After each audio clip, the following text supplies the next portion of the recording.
భగవద్గీత 118వ రోజు 72వ శ్లోకం.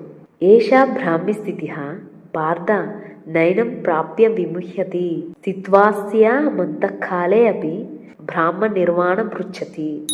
ఏష బ్రాహ్మి స్థితి పార్థ న ఏనః ప్రాప్య విముహ్యతి స్థిత్వా ఆస్యం అంతఃకాలే అపి బ్రాహ్మ నిర్వాణం రుచ్చతి. పార్థ అర్జున, ఏష ఇది బ్రాహ్మి స్థితి బ్రహ్మజ్ఞాని యొక్క స్థితి.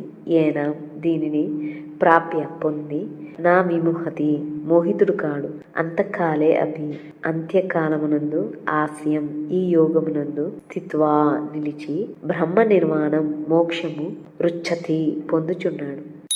ఓ అర్జున, బ్రాహ్మి స్థితి అనగా ఇది. ఈ బ్రాహ్మి స్థితిని పొందిన యోగి ఎన్నడూను మోహితుడు కాడు. అంతేయ కాలమునందును ఈ బ్రాహ్మి స్థితి యందు స్థిరముగానున్నవాడు బ్రహ్మానంద రూపమును మోక్షమును పొందుచున్నాడు. ఓ Arjuna, this is what is known as the Brahmi state. A yogi who attains this Brahmi state is never deleted. One who remains steadfast in this Brahmi state, even at the time of death, attains liberation, which is the form of supreme bliss.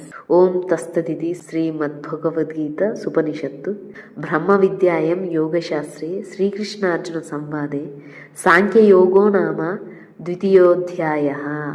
46వ రోజు 47 శ్లోకాలతో అర్జున విషాద యోగం chapter 1 సమాప్తమైంది. 47వ రోజు నుంచి 118వ రోజు అంటే మొత్తం 72 రోజులు 72 శ్లోకాలతో chapter 2 సాంఖ్యయోగ సమాప్తం.